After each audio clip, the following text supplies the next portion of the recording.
Bien-aimés dans le Seigneur, soyez bénis. Alors aujourd'hui, nous allons partager la parole de vie à propos du cep.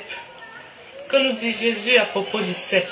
Jésus nous dit, je suis le vrai cep et mon Père est le vigneron. Tout sarment qui est en moi et qui ne porte pas de fruits, il le retranche. Et tout sarment qui porte du fruit, il les monte, afin qu'il porte encore plus de fruits. Déjà vous êtes purs à cause de la parole que je vous ai annoncée. Demeurez en moi et je demeurerai en vous.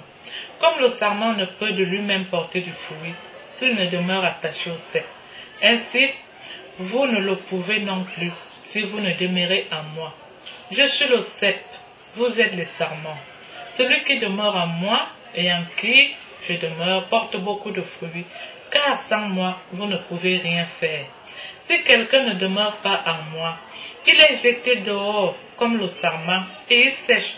Puis on ramasse les sarments, on les jette au feu et ils brûlent. Si vous demeurez en moi et que mes paroles demeurent en vous, demandez ce que vous voudrez et cela vous sera accordé. Si vous portez beaucoup de fruits, c'est ainsi que mon Père sera glorifié et que vous serez mes disciples. Comme le Père m'a aimé, je vous ai aussi aimé. Demeurez dans mon amour. Si vous gardez mes commandements, vous demeurerez dans mon amour. De même que j'ai gardé les commandements de mon Père et que je demeure dans son amour. Je vous ai dit ces choses, afin que ma joie soit en vous et que votre joie soit parfaite. Mais bien aimés dans le Seigneur, le même mot revient, où Jésus nous dit souvent que sans lui, nous ne pouvons rien faire. C'est la vérité.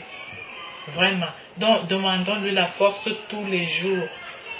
Demandons-lui la force tous les jours de surmonter les obstacles de la vie, les tentations également.